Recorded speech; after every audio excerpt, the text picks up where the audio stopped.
আমার বাবা হিন্দু ফ্যামিলি থেকে আসছেন, আমার মা মুসলিম ফ্যামিলি থেকে আসছেন। ওনাদের বিয়ের সময় আমার বাবা কনভার্ট হয়ে ওনার নাম পরিবর্তন করেন হাসান ইমাম, মোহাম্মদ হাসান ইমাম, এবং তারপরে আমার মাকে বিয়ে করেন। কিন্তু আমার বাবার ধর্ম নিয়ে কোনো কিছুতেই বাড়াবাড়ি ছিল না। উনি বাসায় এমনও হয়েছে যে মাদ্রাসা এতিমখানা থেকে তার কাছে সাহায্য চাওয়া হয়েছে, তো উনি দুই হাত খুলে সাহায্য করেছেন। এমন কখনো চিন্তা করেন নাই যে এটা তো আমি তো এই ধর্মের না, বা হয়তো কোনো পূজার সময় বা কীর্তনের সময় যখন নাকি চাঁদা উঠানো হতো, বাবা দু হাত খুলে চাঁদা দিত। কখনো চিন্তা করেন না এটা তো আমার ধর্ম না, আমি কেন দিব। উনি কোনো ধর্মকেই কখনো ছোট করে দেখেন নাই, এবং এমন না যে উনি কোনো ধর্মের ব্যাপারে গোড়া ছিলেন, সেটাও না। তবে উনি ওনার নাম যেহেতু পরিচিতি ছিল প্রবীর মিত্র নামে, উনি এই নামটাই বেশি ব্যবহার করতেন।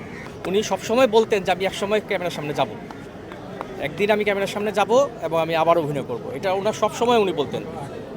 এবং ওনার সবচেয়ে বড় চাওয়াটাই ছিল এটা যে উনি আবার অভিনয় করবেন। যখন উনি চলাফেরা করতে পারতেন না, উনি টিভি দেখতেন, টিভিতে পুরনো ছবি থাকতো যখন বাংলা ছবি, সেগুলি দেখতেন। দেখার পরে উনি আফসোস করতেন যে এই ছবিগুলি এখন কেন হয় না, এই ধরনের গল্প দিয়ে এখন কেন ছবি হয় না, এখনকার ছবির মধ্যে কোনো গল্প থাকে না কেন, এবং উনি সাবস্টেন্স নির্ভর ছবি এখন কেন তৈরি হয় না, এটা নিয়ে খুব আক্ষেপ করতেন। এবং উনি চাইতেন একটা সময় এমন হোক যে আবার সেই আগের সময়টা ফিরে আসুক।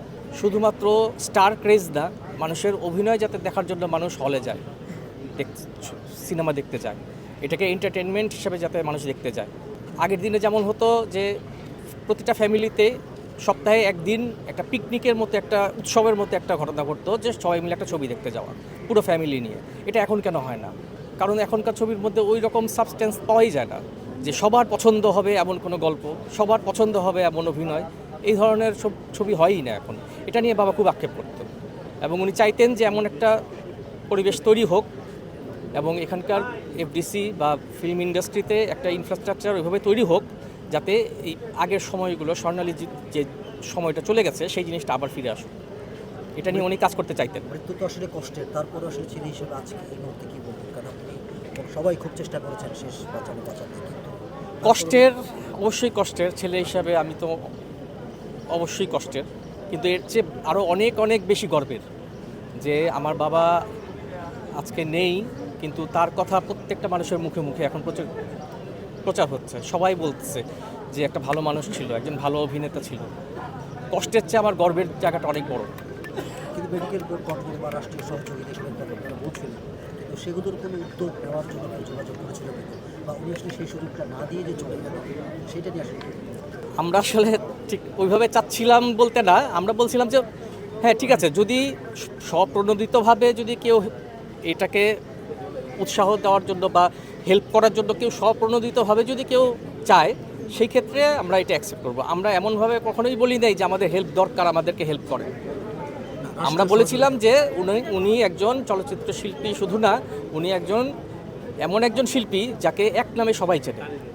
উনি যদি আজকে অসুস্থ থাকেন, তাহলে রাষ্ট্রের একটা দায়িত্ব থাকে উনার কিছুটা হলেও, উনারকে আর্থিক না হলেও একটা মানবিক সহায়তা দেওয়ার, যে উনার খোঁজ খবর নেওয়া, উনি কেমন আছেন, উনার দিনগুলি কেমন কাটছে।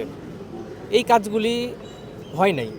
এমনকি উনার যে সাথে যারা কাজ করতেন তারাও যোগাযোগ করেন, প্রযোজক, পরিচালক, তার সহকর্মী যারা অভিনেত্রী ছিলেন, হাতে গোনা দুই একজন ছাড়া কেউই যোগাযোগ করেন। কেউ যোগাযোগ করলে হয়তো উনি খুশি হতেন, উনি হয়তো আরও উৎসাহ পেতেন। এটা নিয়ে আমাদের আক্ষেপ আছে।